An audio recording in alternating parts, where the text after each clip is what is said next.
revista, o jornal, ele custa mais caro do que o valor que ele é vendido. Mas, ó, por que você vai vender um produto mais barato do que quanto ele custa para ser feito? Por causa do seguinte, na hora que você abre a revista, o que está cheio ali na revista? Não é a propaganda? Ou seja, esse é o tipo de produto que, mesmo não vendendo nada, ele já tem os contratos de anúncios ali assinados. Ele já tem uma receita garantida antes mesmo de produzir. É claro que ele vai ter que produzir porque ele tem ali um contrato em que ele diz que vai circular X mil revistas, aonde o anunciante só vai anunciar se ele efetivamente for atingir aquele público-alvo dele. E aí acontece uma situação interessante que eu vou mostrar para vocês aqui em números, com o exemplo aqui do Jornal do Vovô. Pô, agora tem um jornal. Vende seus jornais por R$1. E os custos e despesas variáveis para elaborar o jornal é de R$1,50. Ou seja, ele toma prejuízo de 50 centavos por cada jornal vendido. Aí vem, o jornal obtém uma receita de propaganda e anúncio de 100 mil por dia. Então, o que o vovô está querendo? Está querendo as propagandas, que a propaganda gera para ele 100 mil por dia. Os custos e despesas fixas diárias são de 10 mil. Então, olha só, vamos pegar os dados para você pensar comigo. Ó. Preço, R$1. Custo variável. Custo variável, R$1,50. Então, vovô vende o jornal por R$1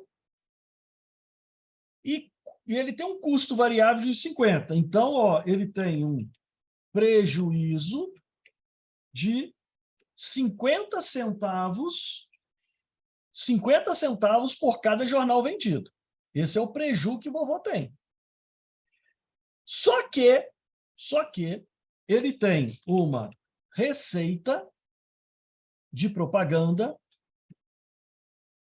de 100 mil todo santo dia. Os anunciantes têm lá um contrato de 100 mil todo dia. Dessa receita de 100 mil, ele já consegue pagar o quê? Os custos fixos. Ele consegue, então, pagar os custos fixos dele, diários, que é de 10 mil, com esses 100 mil que ele recebe. Logo,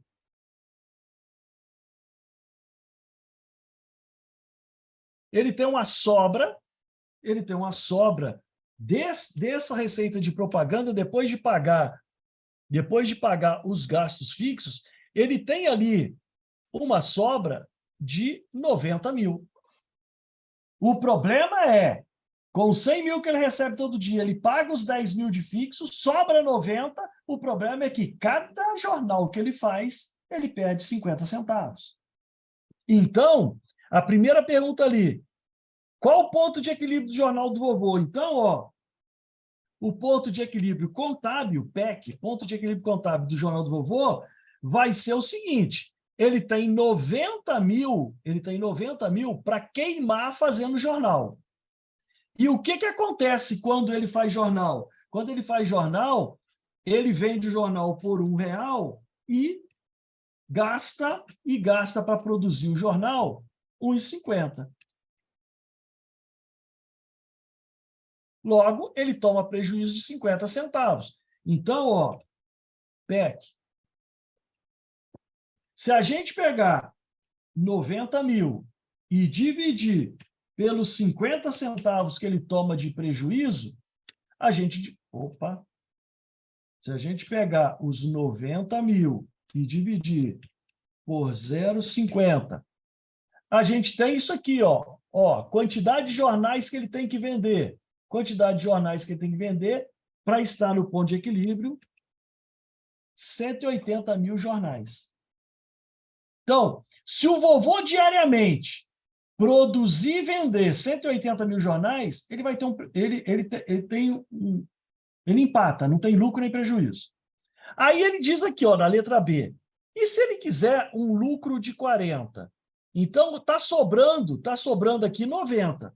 Agora, ó, lucro. Se ele quiser um lucro de 40 mil,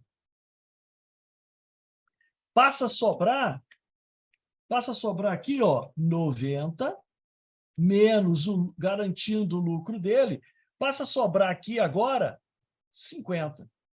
E agora, vamos calcular o ponto de equilíbrio econômico, PEE, ponto de equilíbrio econômico, que é ponto de equilíbrio com lucro. Então, já tirei os 40, vovô agora tem o quê? Tem 50 mil para queimar fazendo jornal. E aí, nós, de novo, vamos dividir os 50 mil que está sobrando pelo prejuízo de 50 centavos. E aí, nós vamos chegar ao ponto de equilíbrio econômico, que vai ser 50 mil dividido por 0,50. Então, tirar aqui o R cifrão, vovô teria que vender para sobrar 40 mil para ele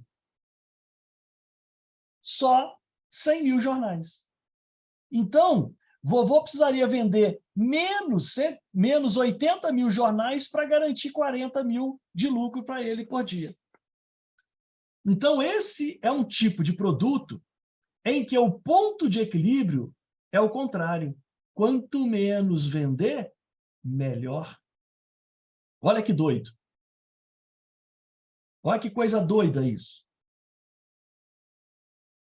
Gente, eu não sei se você já observou esse tipo de produto, revista, jornal, às vezes na capa vem escrito assim, tiragem, e aí tem lá a quantidade de tiragem. E às vezes está assim, tiragem auditada. Ora, por quê? Claro, o anunciante sabe que quanto menos o cara vender, para ele é melhor. Mas para o anunciante, não. Para o anunciante, quanto mais circular, para ele é melhor. Então, normalmente, esse tipo de produto, a conta precisa ser muito bem feita. Para quê? Para que você consiga circular um volume de jornal ou de revista interessante para o anunciante, mas que não seja uma quantidade muito grande que consome toda a receita da propaganda. Legal? Eu não sei. Tem gente de São Paulo aqui? Tem gente de São Paulo na sala? Tem. Então, quem é de São Paulo conhece um jornal que é distribuído aí no centro de São Paulo, que é o Metro, né? Ou Metrô, sei lá como é que chama aquele jornal. É de graça. O jornal é distribuído grátis. Não cobram nada pelo jornal. Ué, quem está bancando isso? Claro, os anunciantes. Quem banca isso é os anunciantes. Então, esse é o tipo de produto que tem essa característica. Legal? Beleza? Então, essa era... Professor, mas a tiragem garantida tem uma previsibilidade do custo total, independente se vendeu ou não? Se ele tem que tirar 1.000 jornais, se ele prometeu tirar 1.000 jornais e ela é auditada, ele já teve o custo dos 1.000, independente de vender ou não, né? Exatamente. Ele controla, na verdade, a tiragem, não é a venda. É a tiragem, não a venda. Porque, não, mas se bem, eu vou te mostrar o seguinte, a venda, às vezes, é interessante, porque a venda, apesar de você não recuperar todo o dinheiro que você gastou para fazer o produto, ele gera uma receita. É uma receita pequena, mas você recupera parte do custo com aquele produto. É interessante, sim. A venda é interessante para ele também. Legal? Mas porque olha, por que a venda é interessante? Porque, olha aqui, ó, se ele vende, ele perde 50 centavos. Se ele não vende, ele perde uns 50. Entendeu?